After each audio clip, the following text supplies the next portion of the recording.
you doing, Luke? How's New Zealand today? You're surfing again or what? No, we're not surfing yet. We've still got two days. 1 day, 1.5 days left before we can surf again. So it's been 5 weeks now, or 6 weeks since I last went surfing. So 5 weeks of lockdown where we haven't been able to go surfing. So yeah, counting down the hours, probably about, I'm going to say 30 hours till we can surf again. Wow. That's great, man. Yeah, we're San Diego, where I'm at's reopening on Monday, so same thing, probably about 30 hours. But who's counting? Who's counting, Luke? Oh yeah, no, I know. Yeah, none of us have been. No one's really been itching to surf that much. No, not at all.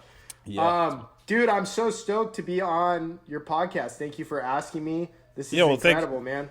Yeah, thank you for coming on. It wasn't until, I guess, the apocalypse hit, or the pandemic, or whatever it's called at the moment. It wasn't until that hit where I kind of figured out that I could potentially create podcasts or something with people who are not even in Raglan.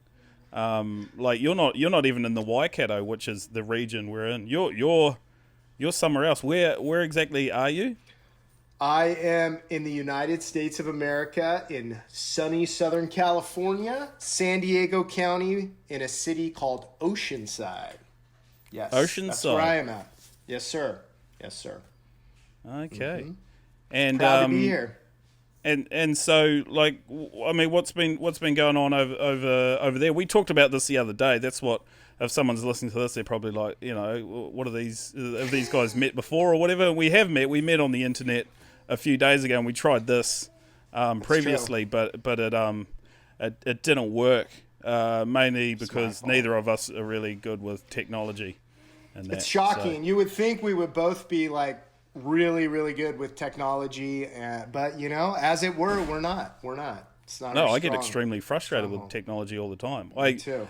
I'm never stressed, apart from when technology fails me, and I feel like that's quite a I don't know. It's a bit of a dick move, really, because technology does a lot of really good things for us. It's really helpful, but then when it fails, the small times that it fails, it's never good enough. I know, it's never good enough. I always thank God for the guys that made Instagram, and then sometimes I get frustrated. I go, why am I getting frustrated? I can't even build something basic with Legos, and these guys made this thing. Whoever the Zoom people are that made this. Thank you, Zoom. I get to talk to Luke in New Zealand. This is incredible. I love it. Yeah, I know, but if it glitches out, we'll be fucked off. That's not cool. True. That's true. That would not be cool. And then we'll get upset. Yeah. Yeah, so if they bringeth, and then if it taketh away, even like a little taketh, it's that's not acceptable at all. No. It's because we've become too accustomed to fantastic technology. And and then if it fucks out on us, it's that's the real apocalypse, It is. Not this virus. And I like though that it took an apocalypse for you to figure out that maybe you should start podcasting. Sometimes people need that push. You needed a global pandemic, and you're like, you know what? I'm going to get into the podcast game, and I like that it took, this to make that happen. Yeah. It's amazing. It's amazing. Yeah, it's crazy that it took, I guess hundreds of thousands of millions of people to get sick and, tens of thousands of people to die for me to figure out that I could do a podcast. So that's probably a more morbid way of looking at it. But, positive things can come out of negative situations as well. I agree. Life is a mystery, Luke. And, we don't know why things happen. But I think that never mind. I'm not going to get into this. But yes. Hey, we don't want to go too deep. We don't want to go too deep and too philosophical too early, because I'm only half a coffee deep, and I haven't had a beer yet. So we'll just slowly get there. So just pump the brakes. Pump the brakes. Slow burn. Pump the brakes a little bit. Take a deep breath. I'm nervous, man. I'm a fan. I'm a fan, and I'm just gonna say this outright. You should have 1 million followers, and the fact that you don't is bullshit. I'm just gonna say it. Luke needs at least 1 million followers. It's disrespectful. That whole that whole empire that you're creating, I hope it just explodes. Just We gotta get you going. Got to get you to America. I myself, I'm one of the main social influencers in the 40-year-old demographic for white male men who surf. yeah, you've really crushed that market, that very very specific market Very specific on cornered social it. media. Yeah. And it was how did you get there? How did you become a social media sensation and internet mogul? You know, at the ripe old age of what did you kick it off? 37, 38 years old? I kicked it off at 37. I was working as a night janitor at an elementary school, and I'll be honest, I was doing a little boozing at night when I was cleaning the floors, you know, and I started making videos, and I sort of developed a rabid following of 150 people, and they would do, tell other people, and then I got 200 people to follow me, and then kook of the day is what happened. That's it. So yeah, I was 37, and then I really stopped caring and not giving a crap really anymore about like what people thought of me, and so I just started putting it out there, what I thought was funny. And then Kook of the Day started posting some of these videos of me basically acting like a 40-year-old guy that thought he ripped and was sponsored. And then, that's how that took off. So thank God, Kook of the Day. Thank you, sir. Thank you, Kook of the Day. And did you get quite a few people when you were just first starting out that thought you were serious? I got a lot of concern that I was mentally ill. Okay. I got that a lot. You know, I would get like, "Are you doing okay? Are you depressed?" And I'd be like, this is pretend time. I'm just using social media for shits and giggles, for fun. You know, it has nothing to do with anything other than giving myself a laugh. And so I would tell people that, but people that I grew up with, like, they're like, "You've been doing this kind of stuff our whole lives, like joking around since we were kids." So yeah, I don't know. I just got that initially, and then people were like, "Oh, this is funny, you know, he's just joking." And I still get people all the time that don't think I'm joking, which I don't know how so many people are born without like the sarcasm gene or a sense of humor. It really is a sense of humor, and a lot of people don't have that sense. It's weird. Yeah, that's true. Some people really don't pick up on it. I've noticed that with some of the stuff that I do, and I think that's in part why I do some of the stuff that I do, is to try and get to those people who don't understand me. And if they think I'm serious, then I feel like I've achieved a little victory there. Dude, I could. That's awesome.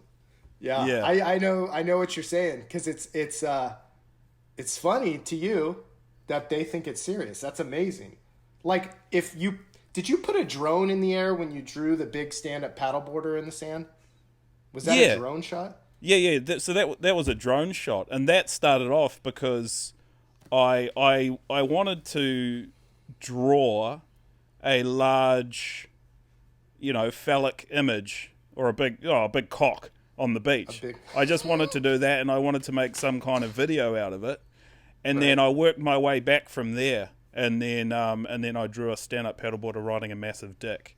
But I don't think anyone took that serious. Nah, actually, some people would have taken that seriously. But that one was good because it riled up a few of the stand-up paddleboard community. Yes. And that's always fun. That's never a bad time. If I can offend someone from the stand-up paddleboard community, I'll do it every day of the week. Because they're easy. They're easy game.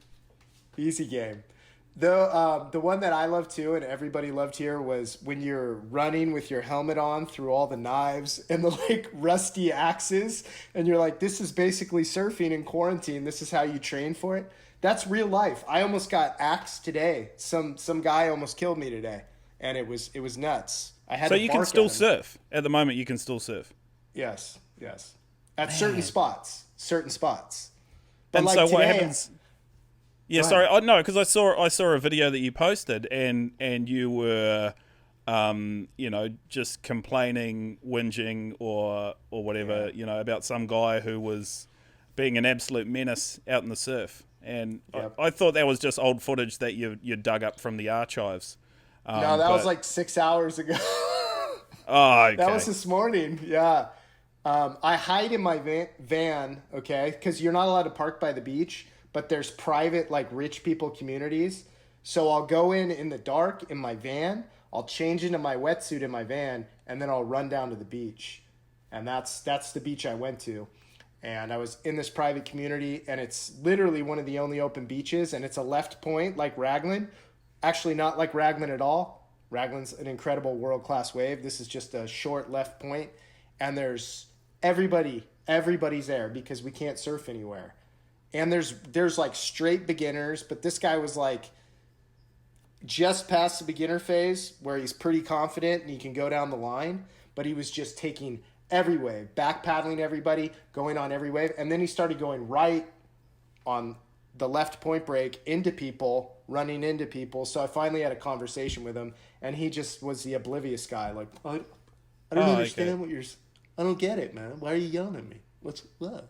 That just sounds like a typical day in Raglan. And for you, that guy stood out for you, but for me, that guy wouldn't stand out because there are a dozen of those guys out in Raglan every day. How do you handle? At what point do you say I'm going to have a conversation? Like, be like, what are you doing? What you're doing is wrong. How do you correct the behavior, or do you even try? I try. If I see someone doing something dangerous, then I'll have a word to them.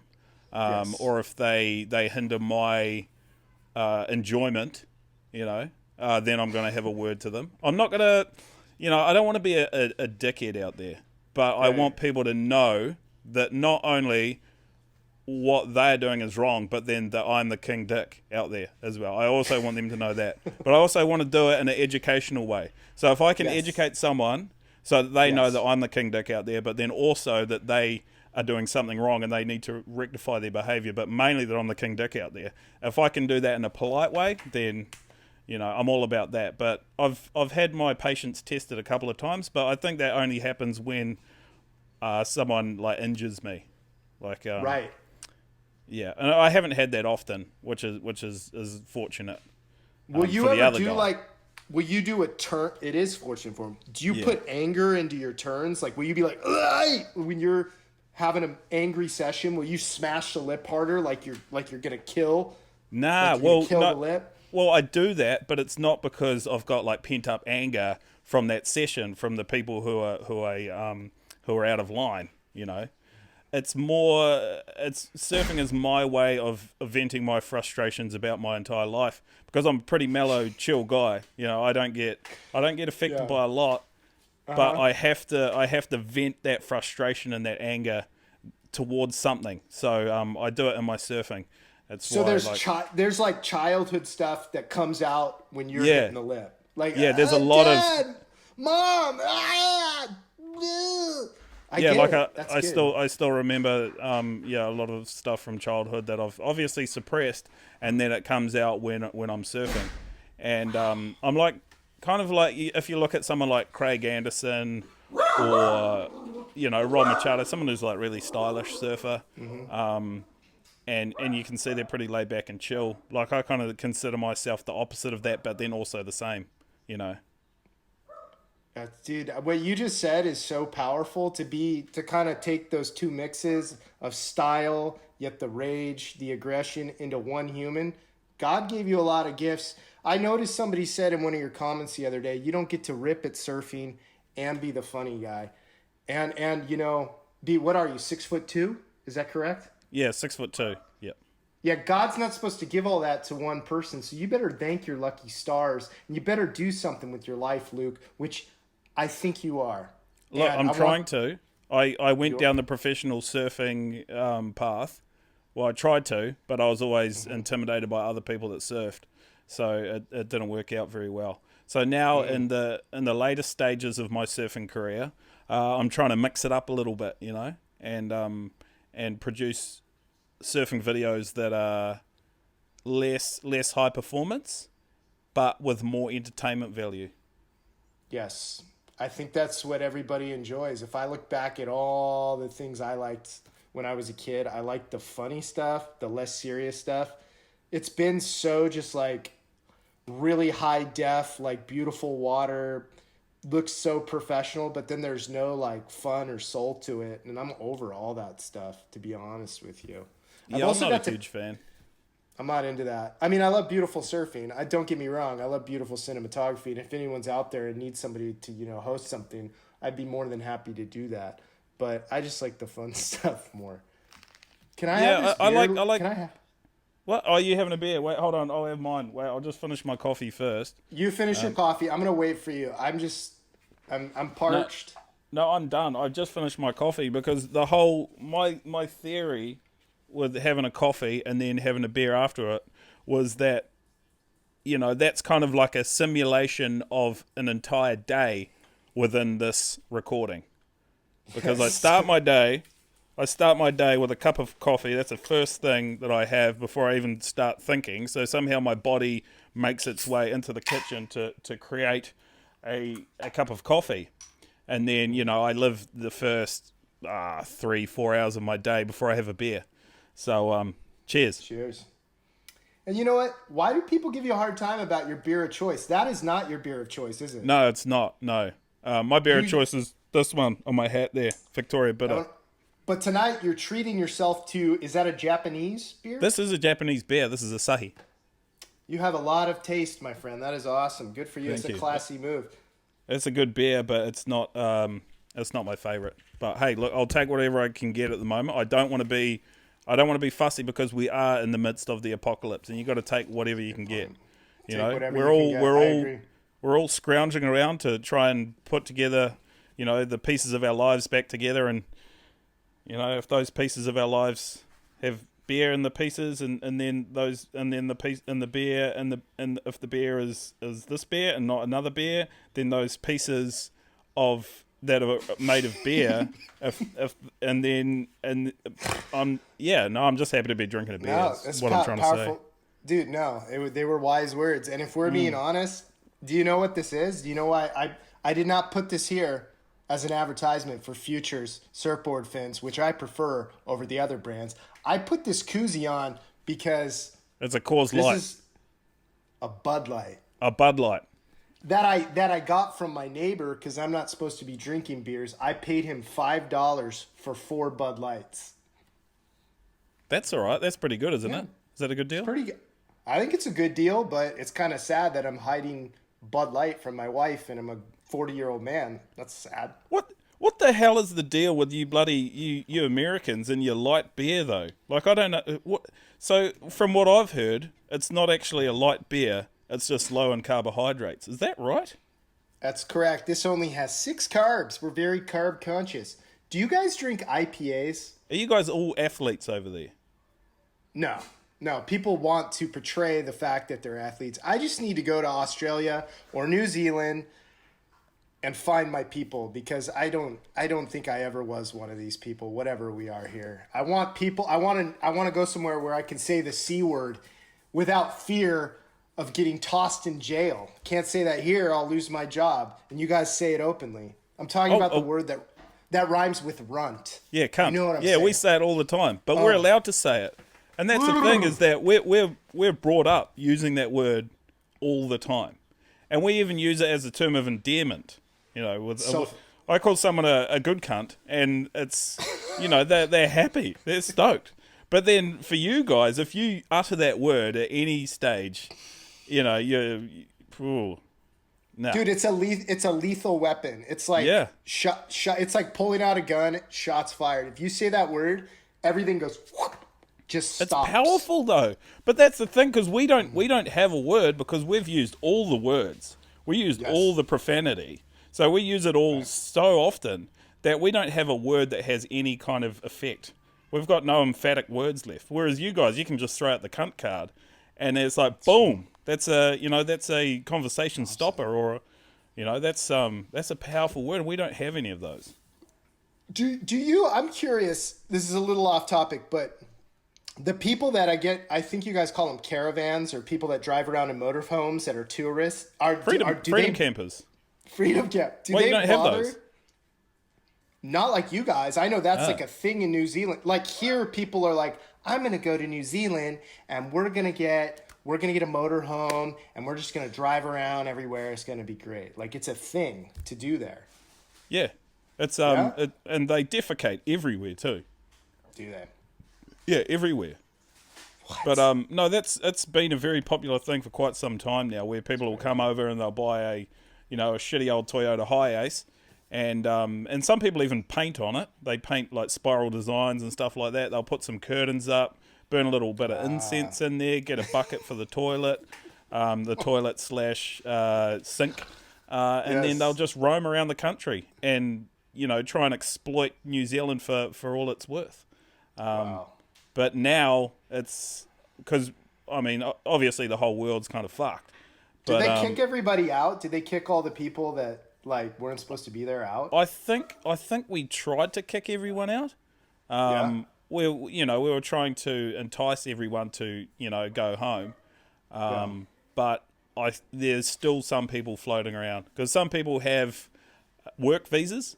You can get a 2-year work visa for New Zealand. So a lot of people come over on those and they'll buy a van and then they'll live out of their van for 2 years, which is pretty creepy. But It is. they survive off that. Creepy. Yeah. So we won't have any new van people, but we still have some pre-existing van people from, the pre-coronavirus apocalyptic times. So, yeah, we're not going to have tourists anymore for a while. So that's going to be very interesting. It is. It's going to be awesome for you, but bad for the economy probably because a lot of people rely on that. Can I ask you another question? Fire away. And this is just as a child, you think New Zealand. Have you ever sheared a sheep, Luke? No, I've never sheared a sheep. I thought all of you guys. That's a very good question. Yeah, no, Well, that I is thought that was something you do as a New Zealander. That is a common misconception that many people do think about New Zealanders. They think that most of us grow up with sheep, and then Australians will lead you to believe that some of us have relations with sheep, which is also untrue. That's a huge misconception. But no, never shorn a sheep. I'm not sure if it's shared or shorn. See, that's how much I haven't shorn or shared a sheep. I don't even know what it's called. Can I be perfectly frank with you, Luke? Yeah, go for it. I've spoken with some Australians and they have not said the kindest things about your people. No. Why?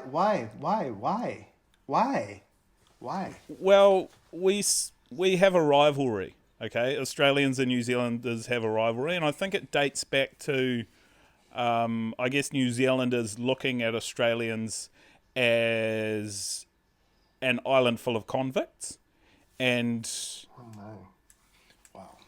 And well, that's only because they are. They were. No, they are. They are. It's an island of convicts. I don't mean convicts now. Like they, obviously couldn't keep all Australians in prison. But no, they started off. They were colonised by prisoners, and this actually doesn't really have anything to do with our rivalry. I just really wanted to say that, just so that you knew that they are an island of convicts. But no, we do have like a rivalry. New Zealanders, I feel like we've always been Australia's younger brother. So we've always kind of, been on the back foot a little bit. So we're always like, nipping at their heels, trying to get one over them. And they probably just see us as a bunch of fucking pests. And we're extremely... Pests? Pests. Sorry, it's my accent, isn't it? No, what does it mean, though? Pests. No, how do you pronounce it? Like pissed off? Pest. Past. Pest.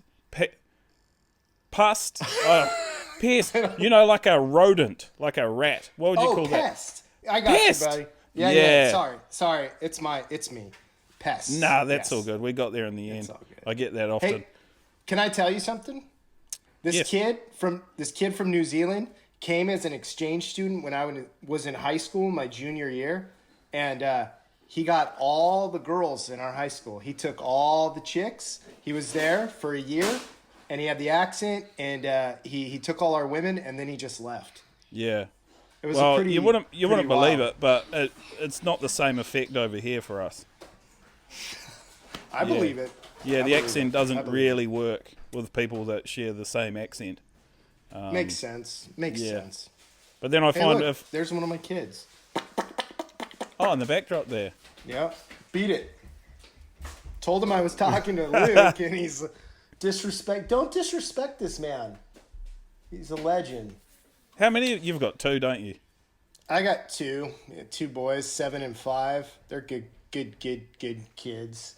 Hey, And- sorry, go ahead. I'm asking too many Are questions. they surfing yet? No, I'm afraid that if I push them into it, it's super popular here to push your kids into things like he's going to be a pro baseball player. He's going to be a pro football player. He's going to be a pro surfer. And they start them young and they drill them and they don't go to regular school. They homeschool them. It's all mom and dad that want to fulfill their dreams and put it on the kid. So I'm not down with that. They're like playing piano. Their mom, let's be honest, I don't do anything. The mom does everything. And she's raising them up right, and I just come in every now and then and give them like a look, a stern look, or a stern talking to, or maybe a high five or a pat on the back. But no, when they want to get into it, I'll be happy to show them. But until that time, I don't know. That's cool. So you're not a soccer dad? Not at all. I don't like that. But I wanted to ask you, I don't understand rugby at all, but I want to. Is it worth my time to get into that sport, or do you have a passion for it, or is it just completely a ridiculous thing? I need to know. I don't understand the rules. Yeah, but I kind of want to. It's probably the same with me and your local game of football, American. What's it called? American football or gridiron? What's the technical term for that sport? We call it football, but the rest of the world calls soccer football, I guess. There's a whole bunch of different footballs. Yeah. We just say football.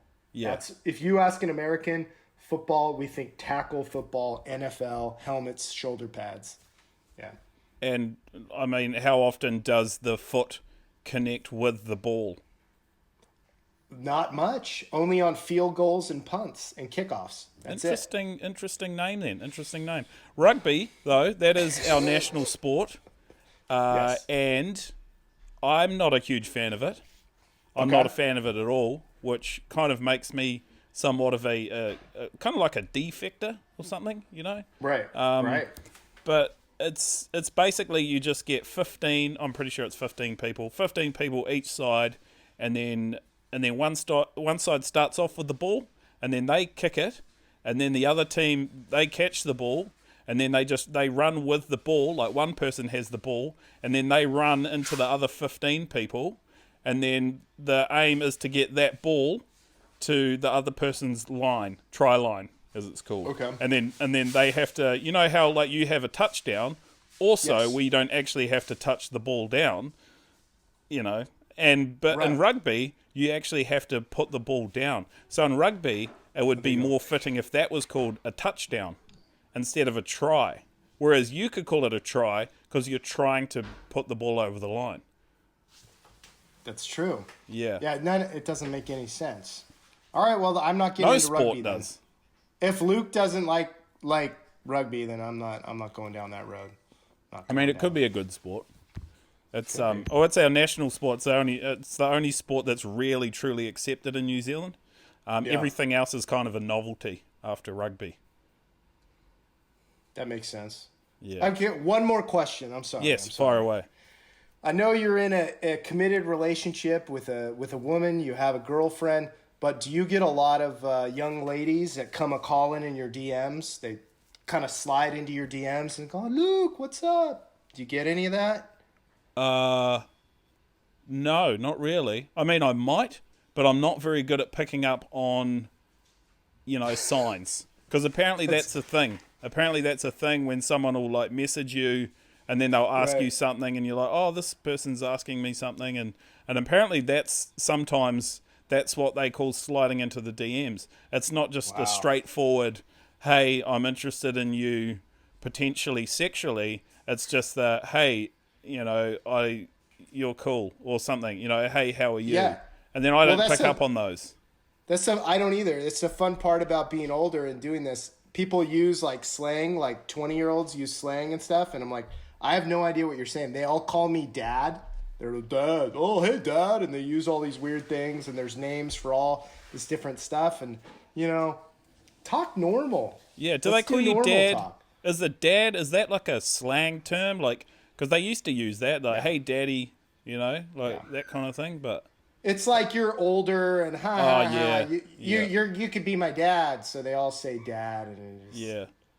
Well, you must get DM'd quite a bit from ladies, like, because you're probably one of the I don't know what's a good word to say about an influencer.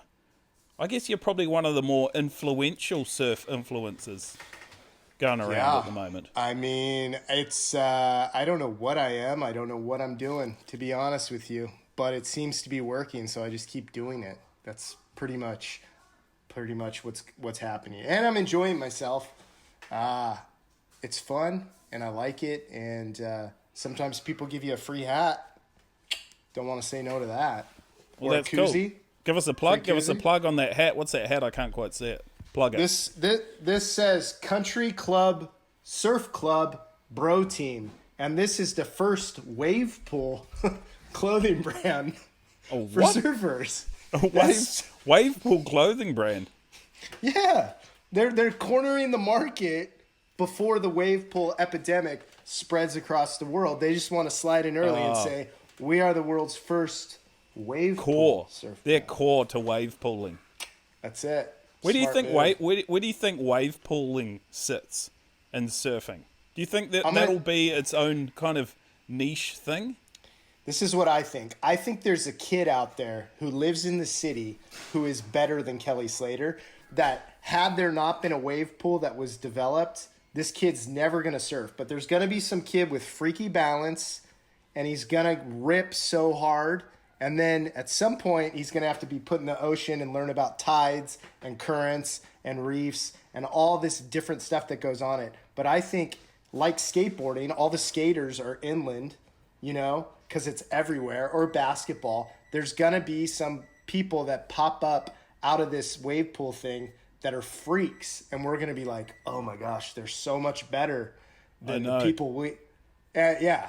But it's almost like a movie. You could almost make a movie about it, and you have a guy who like grows up surfing a wave pool, and then one day he goes over to like Hawaii or something, and then just ends up staying with like a legendary shaper, and then next thing you know, he's getting intimidated by Dahui, and then he meets a girl, and then he like falls over and cuts his back on the reef, and then she puts some alloy on it, and then like Laird Hamilton pulls his leash in the Pipe Masters. It's like you could see it becoming a movie. You could see it happening. What you're saying is so true. Speaking of which, have you had any experiences on the North Shore of Oahu and the big waves? No, I've never been there. You've never been? Is it because just hadn't happened? I just don't really travel anywhere, to tell you the truth. Yeah. I barely leave Raglan. It's pretty good here. Is it insulting if I say you stay in the Shire? Or is that not cool? The Shire. That's a Lord of the Rings reference because they filmed it in New Zealand. I was just trying to think. They have shires. They also have shires in Australia. Tweed Heads is a shire, I believe. I don't even know what a shire is. I just know it's the word. Neither do I. But it is. Is it a pasture? A pasture? A place where people live and it's very green? I think it's just a region. I think it's a region. It's maybe there might be towns and shires. I'm not sure, but it is a very Lord of the Ringsy thing, because that's where Frodo and all the other hobbits, they lived in a shire. Yes. And have you seen all of Lord of the Rings? Because that is another thing which defines our country. When I tell people that I'm from New Zealand, they're like, "Oh, Lord of the Rings," and that's basically what most people think of New Zealand. I'm an adult, and even when I was younger, I don't want to use this word because it's offensive to some people, but I wasn't kind of a geeky kid, and I wasn't super into that stuff. So it's been a minute since I saw The Lord of the Rings. I'm not super into elves and orcs and all of that. But I appreciate that it helped out your economy. I think that's awesome. Now So you have Lord of the haven't been Rings to? tours. Yeah, no, we do. And Matamata. Yeah. Wow. Yeah, so that's its own tourism industry. Well, not anymore because the apocalypse killed it, but Yes. it was, part of our tourism industry. Was people would come to Matamata, which is a scummy town in the middle of the Waikato, which is the region that I live in, and it's a pretty shitty place. So that's really all it has going for it. Yeah. That and beef, selling meat, Meat, beef, Yeah. beef, meat and hobbits, and hobbits. yeah. Amazing. I read. I'm gonna tell you something. I almost came to New Zealand in 2004. I read a book. It was called The Surfer's Guide to the World. I bought it at a bookstore, and it broke down all these different spots. And I looked at New Zealand, and I'm like, lefts, nice people, the food looks good. It didn't seem too unaffordable at the time, and I didn't pull the trigger, and I wish I had gone to New Zealand, and it's one of my regrets in life that I have not been there, because I've just heard the people are really kind and really nice. Is that true, or are there dicks where you live too? Well, most of the time they are kind and nice. Like, we're a pretty mellow people, but I don't know if it's the same over there for you at the moment, but like people are kind of turning into dicks just at the moment because of the apocalypse, and it's all, they're really going for the selfish approach, so it has turned a lot of people into dicks, whereas they were once potentially not dicks. Do you guys have Costco there? We don't. You don't.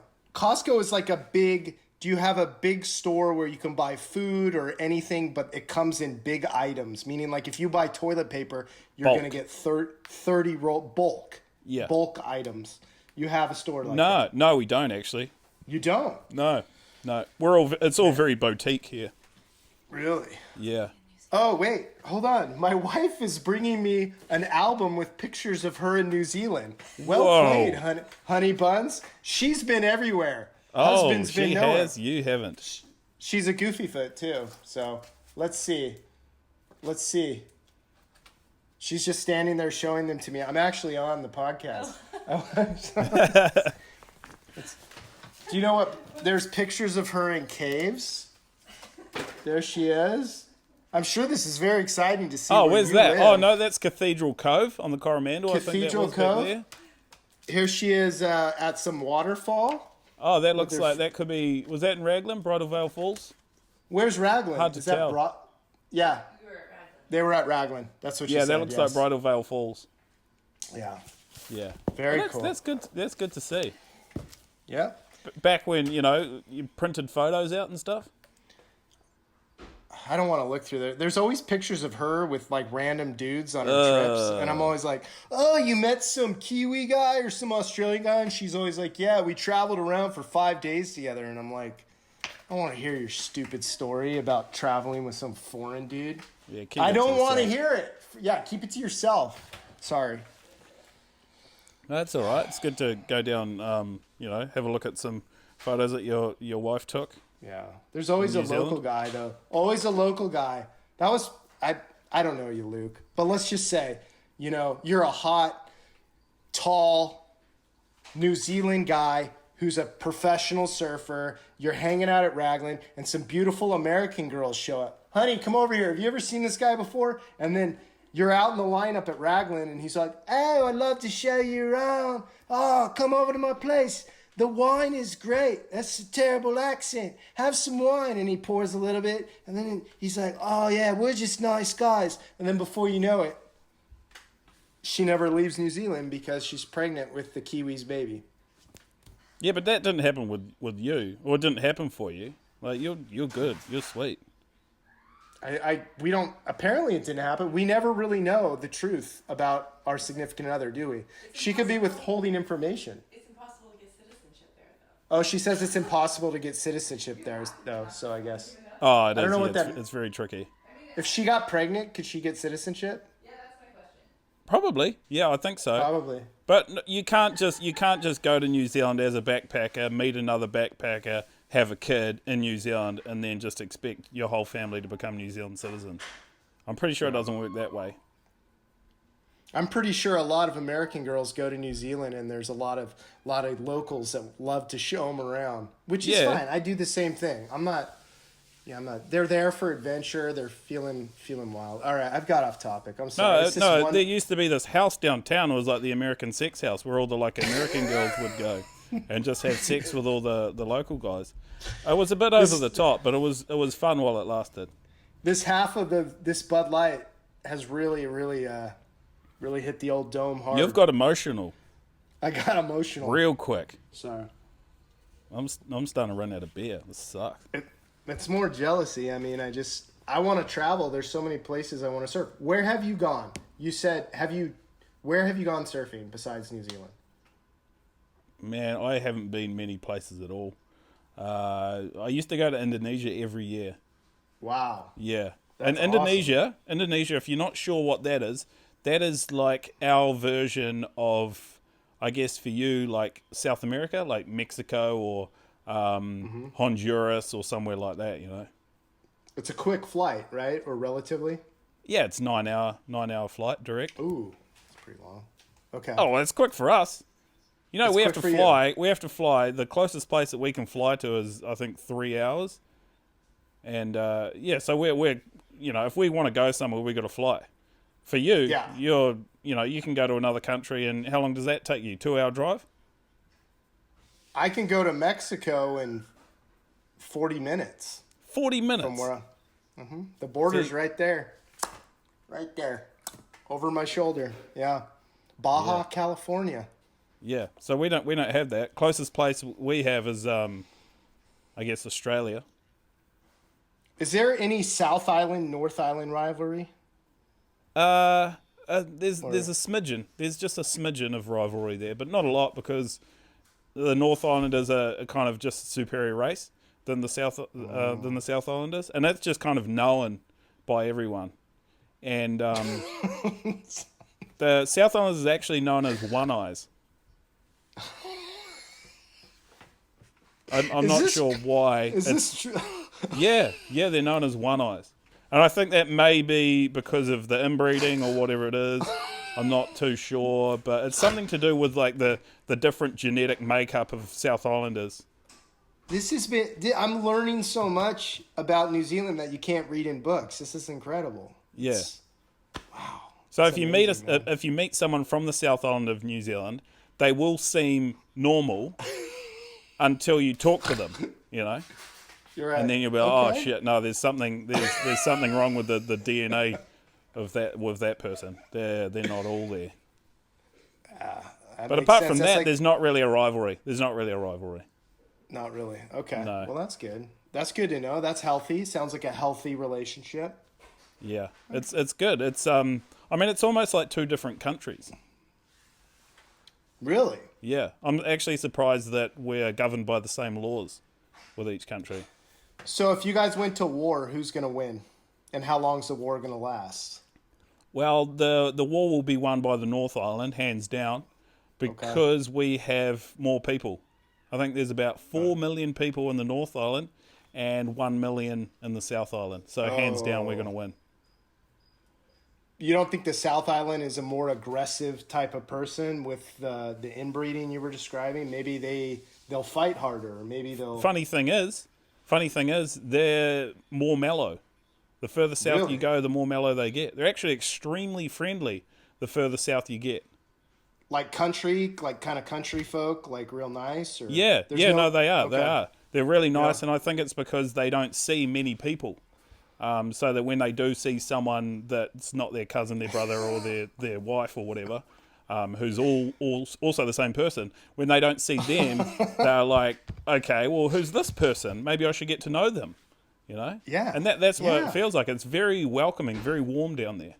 And I know there's a lot of traveling surfers who quite frequently go down to the very far south of the South Island.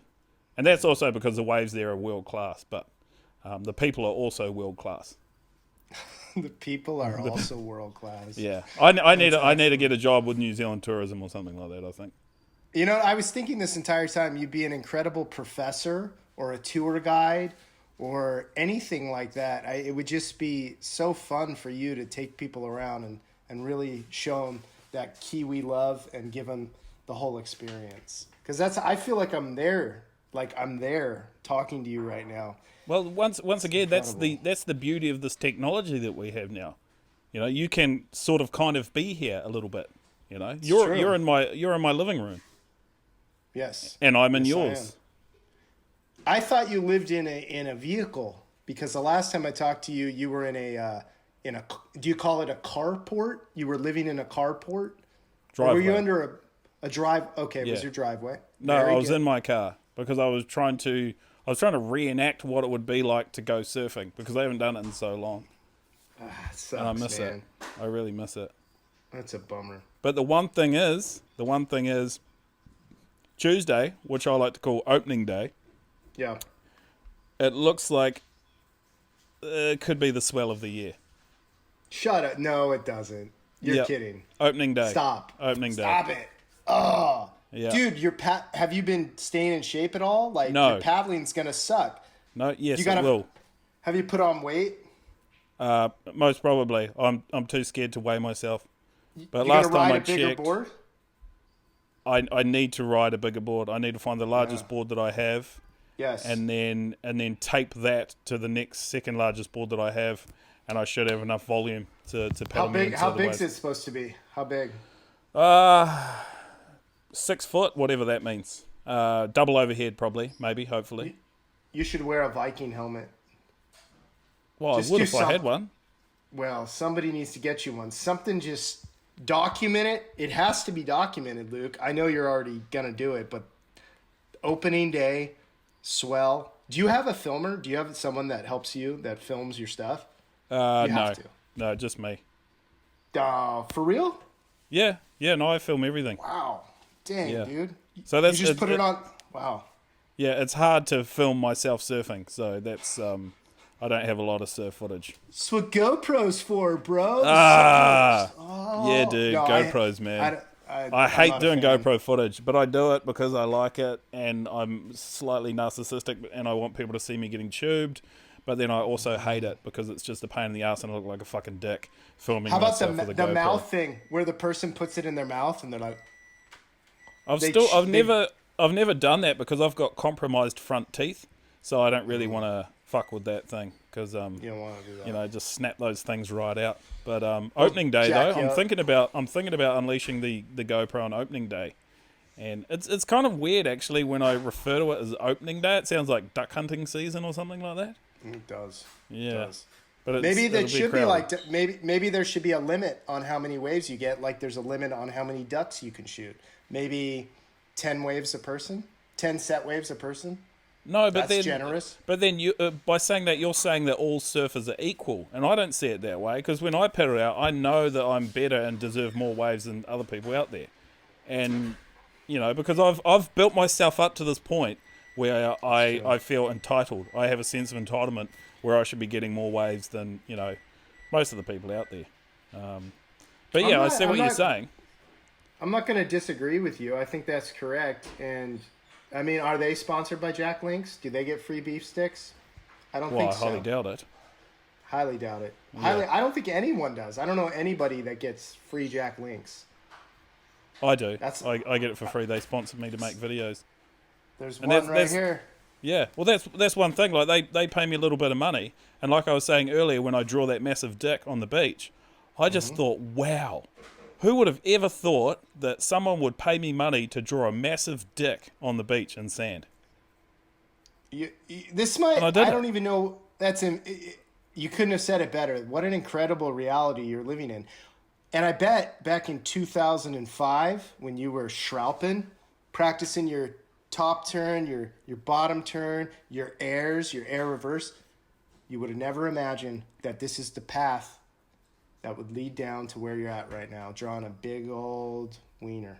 Big dick, massive dick with a stand-up paddleboard on top of it. A big old peepee. Yes, you did.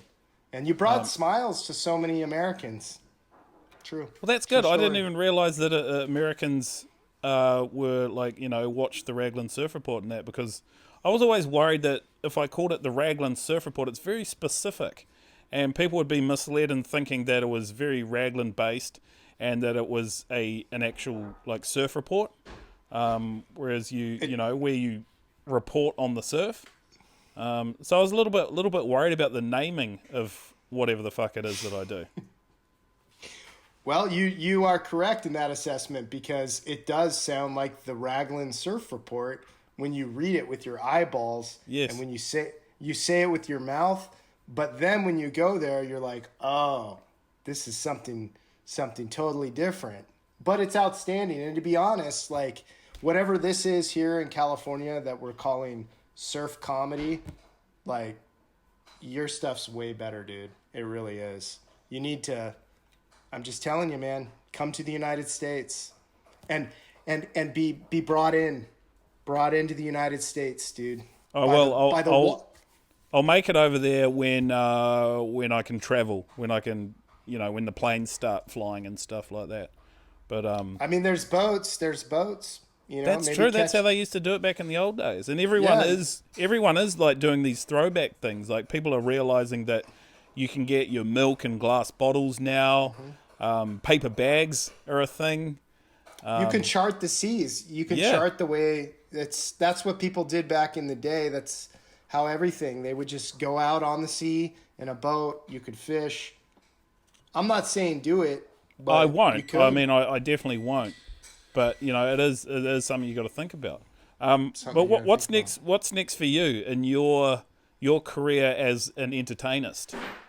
Because you've done some stuff lately. You did your series with Surfer, and then I just saw yesterday you were on Jeopardy, the television show. I was. So you're doing some stuff. What's next? Well, I love this life that I'm leading on the Instagram. I love going out and meeting the people, pressing the flesh, as they say. I used to love shaking hands and high-fiving. Don't do that anymore. I do a lot of double guns, a lot of that. Next for me, I think, is to try to get a broader appeal than just surfers. I don't know. I mean, I fell into this because I love surfing, but I would love to talk about other parts of my life. I've had so many jobs. I've done a lot of stuff, and I just want to share more of that stuff in a humorous way. Probably like podcasts, like you're doing. Yeah. More video stuff. I don't want things to be so specific, like because so many things I do only surfers understand. I want to be broader. I see a lot of stuff. I know we talked about this before on YouTube or on TV where I'm like, I could do that. I'm just as good as that. If I'm disciplined and I'm focused, I know what I'm capable of. And at 40 years old, this is what I love doing. I want to get paid to do it and do it well. So that's what's next for me. I'm going to keep doing this, and I wish I would have started 20 years ago. And that'd be my advice to anybody that's listening. Start now. Start now. But you're doing it now, and you're making some great strides in doing it. And you're still young. You're still young. You can do this forever, basically. Yes. So I'm gonna live forever. Well, you're not gonna live forever. That's not a thing that's real. But you can live on. Your memory can live on, and what you do now will set you up so that people will remember you forever. As Southern California's best 40-plus middle-aged dad, surf comedian, but they're not just strictly surfing. So people will remember you for that and Your more. words are they're like fuel to me, man. I take those words from across the ocean and I put them in here and I go, there's a fire in here. There's a fire and I'm ready. It's because my words are very eloquent and concise, and that's why it had that effect on you. Did you go to college? Sort of. I did 2 years of film school, and that got me nowhere. Got you here. You're an expert at Zoom. I've figured out Zoom, and hopefully I'm recording the screen at the moment. But do too. you have a YouTube channel or anything? Is there any like projects that you want to make? Yeah, so I started a podcast with the Kook of the Day, and another friend who's a DJ named Chris Cantori in San Diego. He's a real popular DJ. I've actually had. Do you want to hear a funny story? Yes, please.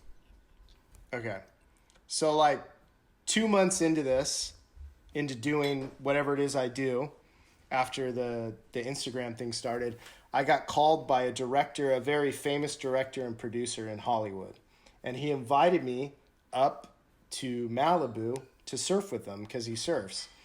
And he wanted to do projects with me, and that never went anywhere. I've had a few meetings like that with people, just making contacts and doing stuff. And I never in a million years thought that would happen, right? Like that kind of stuff. And the reason it happened was just by picking up this phone, which is nuts, right? And I don't tell anybody that, but I guess I just did on your podcast because Everyone knows hoping it now. that Yes. everyone knows it. It's out there because it sounds braggadocious or whatever, but I can't believe it happened. But how does anything happen? You put your stuff out there, and then there's people that can help you along the way. So if anyone wants, I'm ready. Give me a mic. I'm ready to leave my day job. I'm ready. There you go. You got a mic and everything. Well, that's how I put it too. Is like if you throw enough shit against the wall, some of it's eventually going to stick. Hey, would anybody like to watch a TV show about an American that goes to New Zealand and hangs out with Luke and we travel around the country? He doesn't want to go to the South Island because he has strong feelings about him, but the American will go. I'll do some investigative reporting. That's what I really want to be. I want to be like a travel channel guy that gets to travel. That would be insane. Just to have a show where you get paid to make people laugh, meet new people. That would be it.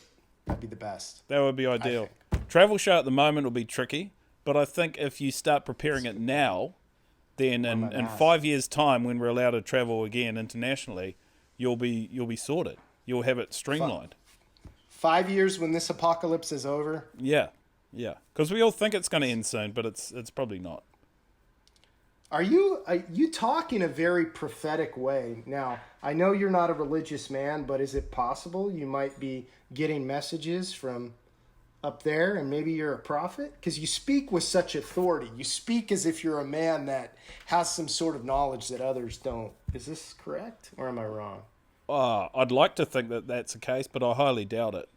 I mean, maybe it is because I don't usually think before I talk. So maybe the words are from a higher power, because they're definitely not coming from my brain.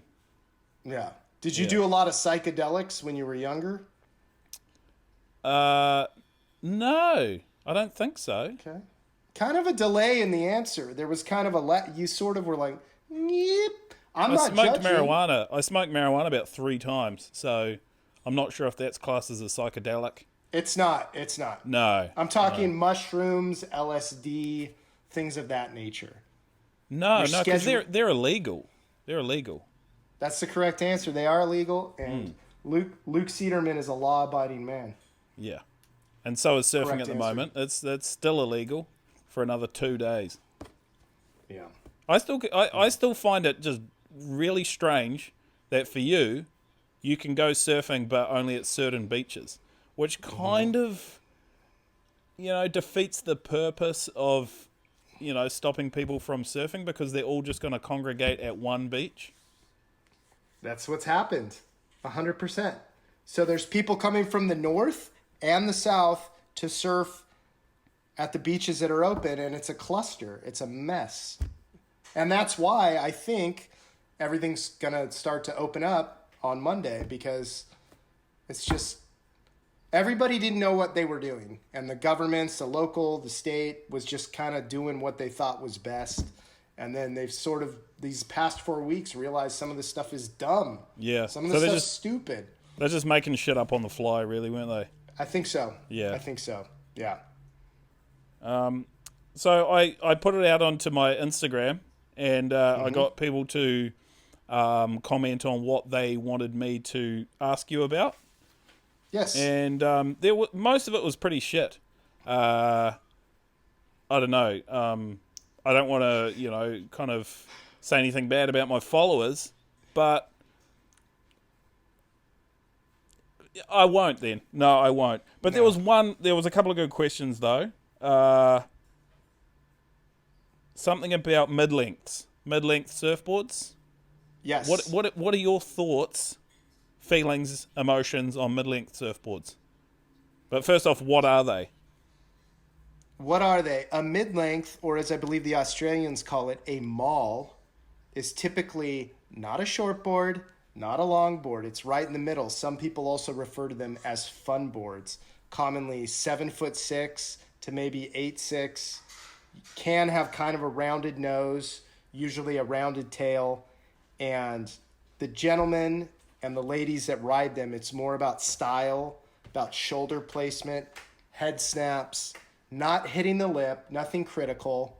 Maybe you could get a tube if you're a really good surfer and you just happen to jump on a mid-length. Typically, you come from a shortboard background. They really only work well at long points. They can look graceful if they're ridden by a good surfer, but they usually aren't. It's more about holding the mid-length, like Alex Nost, walking around. Looking good. Kind of it's looking good. That's that's why I started surfing, to look good, get laid. Don't tell this one. Yeah, that's what I'm talking about. I'm trying to get laid and get paid, you know what I'm saying? Oh, yeah. All right, my son's back. Daddy didn't mean that, but that's a mid-length. That is a mid-length. Yes. And I've always had this thought about mid-lengths. When I say always, Yes. I mean for the last 6 months when I figured out what they were, that they're generally ridden by people, and this is the cynical side of me coming out, which is my most dominant side. They're usually ridden by people that are trying to disguise their inability to actually be able to surf any good. Because a mid-length, generally they're a mid-length single fin, and single fins are the worst surfboards that were ever made, because no one can really surf them effectively. And that people had taken up mid-length single fin riding to disguise their inability, because it's a perfect excuse to surf shit, because no one can surf any good on them. There's maybe a handful of guys that can surf any good on them, but yeah, that's how I see it. Same with logging a little bit, and they look good. They're aesthetically pleasing to the eye, and you look like a really traditional surfer. I'm so glad you mentioned that, and it's a perfect assessment. And I'd also like to mention, not to toot my own horn, but beep beep. I just want to plug this real quick. I am starting the World Mid-Length Championship. There is a shortboard championship. There's a longboard surf tour, but not a mid-length tour. I am the ambassador. I started the mid-length tour, is what I'm trying to say. People forget about the mid-length rider. They embrace the shortboarder and the longboarder, but we know that surfing is about looking good, and who looks better than anybody? The mid-lengther. Who do they sell the most clothes to? The mid-lengther. It's those guys, the guys that are over it. They're the ones that we want to sell to, and we want to give them a platform to showcase their skills, or lack of skills. Or lack of skills. So that would probably be more a style-based competitive circuit, wouldn't it? It would be less about the performance and more about like how you carry the board and how you carry yourself as a mid-lengther. Everything from what you drive up into, what you pull up to the beach in, what kind of car that's going to be judged, what you're wearing, what your hair looks like. Obviously, you can't do critical maneuvers in the pocket. You've never seen that with a mid-length. So we're basing their entire lifestyle. That's all going to be judged, and then we'll determine who the world champion mid-lengther is. Cool. And when does this kick off? When's this start? And is it affiliated at all with the World Surf League, or is this a rebel tour? It's a rebel tour, and we currently have no sponsors. So if anybody out there, wants to jump on board, if anyone would love to host a contest, let's say Raglan, ring us up, shoot into my DMs. We're waiting. We're ready. I have 10 guys that are ready to jump, and we'll see what happens. Just pray, hope it happens. All right. Well, I'll look into that, see if I can, swing anything these ways. If you could, to make it international, have a few different stops on the tour. Please. Yeah. Please. But I think we're going to have to wrap this up now because all my technology is about to explode. But before I leave, is there anything else you want to say? I just want to say, sincerely, it's been an honor, Luke. You have a big fan base. It's going to continue to grow in the United States. You put out quality stuff. We love your humor. And I just really enjoyed talking to you and being on your podcast. So thank you so much. Appreciate it. Awesome. Thank you so much for doing this podcast with me. And it was a bit of a pain in the ass, but we eventually got there in the end on a second try. And hopefully this one doesn't fuck out. But you're an absolute legend, sir. You are the orator of the surfing world, and I hope to see a lot more of you in the future doing all your stuff and achieving your hopes and dreams and goals. Same with you, Luke. And listen, if I ever get to New Zealand, I want to get some beef sticks. I want some Jack Links. I want double, one in this hand, one in this hand, because I love the beef sticks. Yeah, or we'll take them down to the South Islanders and feed them because they need some help. Sounds good. Will do.